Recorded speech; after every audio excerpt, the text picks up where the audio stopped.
Welcome to our face screen lesson. There is no faceplate in Wise SCADA. Instead, there is face screen. I can explain face screen like this. For example, imagine we have 100 pumps. And instead of creating a separate SCADA page for each of these pumps, we will create a single SCADA page. We named this page face screen. By calling this face screen with different parameters for each pump, we will be able to view the details of each pump separately.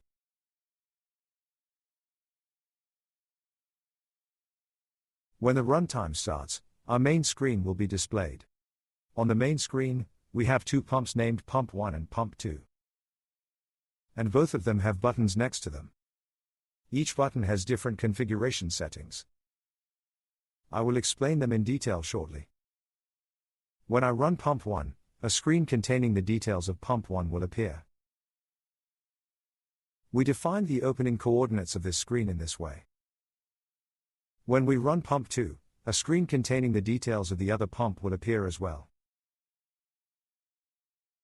In fact, in SCADA development, this is a single screen.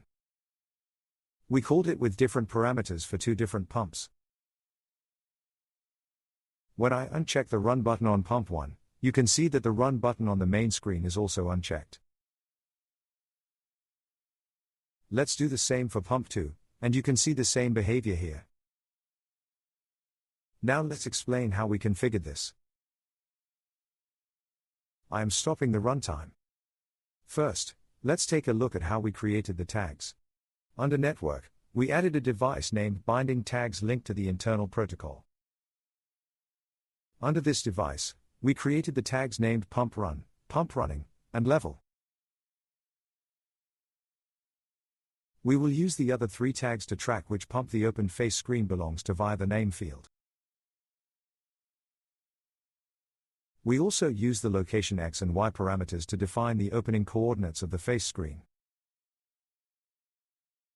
When the first three work for Pump 1, they bind to Pump 1's tags, and when they work for Pump 2, they bind to Pump 2's tags.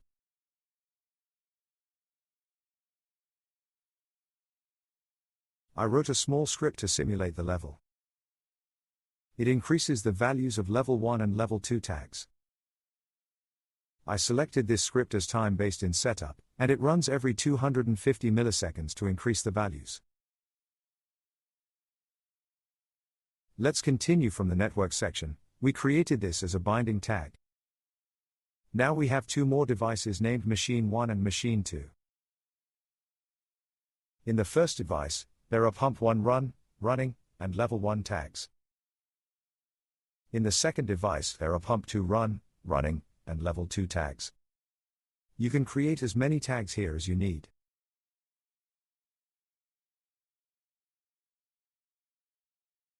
When we click on the main screen area in the face screen, we define 6 fields under the tag binding window.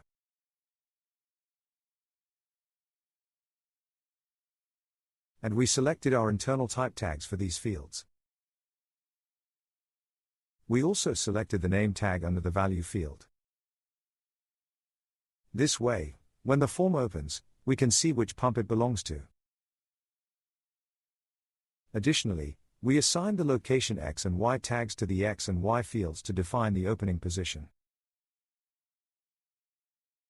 We also selected the tags of the objects on this screen from the tags defined in the binding. We set them as Pump Run, Pump Running, and Level. We had also selected these for tag binding. Similarly, for the chart, we set the chart series 0 tag as Level. Please note that there were two different pump tags as Level 1 and Level 2, but we used the Level tag selected in tag binding.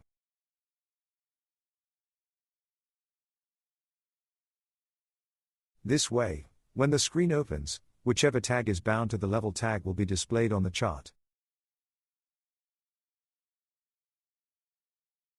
Now let's go to screen 1 and see how we call this face screen.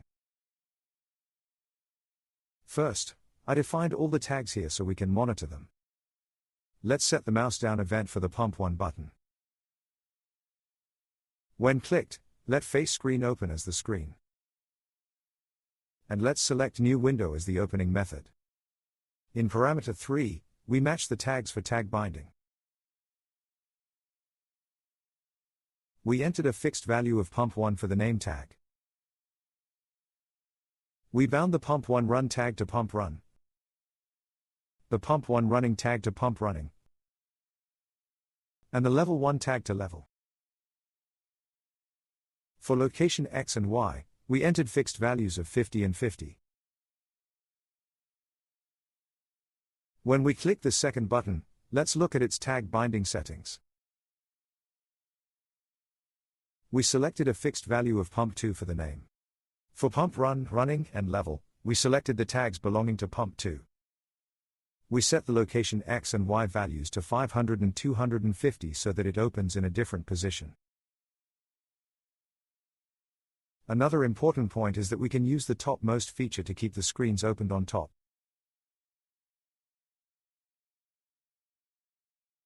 When this is set to true, it does not block access to the underlying form, but the screen always stays on top. Let's run the runtime again and continue as shown in the initial demonstration.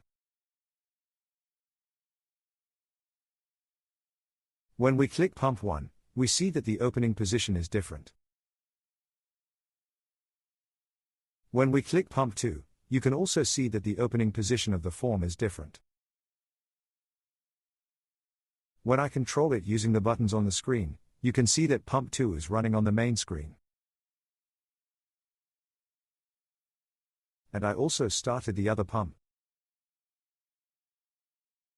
You may not want these forms to always open as topmost windows. Like a faceplate, you may want the form to open as if it were an object inside the screen.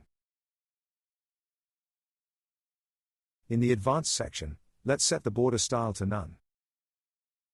You can now see that this form has no border lines or title bar. Let's add a button here. In the button's events, under mouse down, select face screen as the screen, and set parameter 2 to close.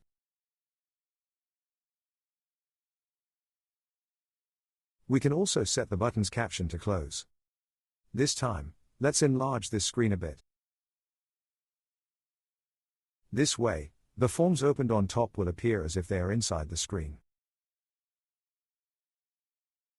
When I click pump 1, we can see it here and close it using the close button. When I click pump 2, the coordinates are slightly off, but we can still control it as if it were inside the form. Thank you for watching our face screen lesson.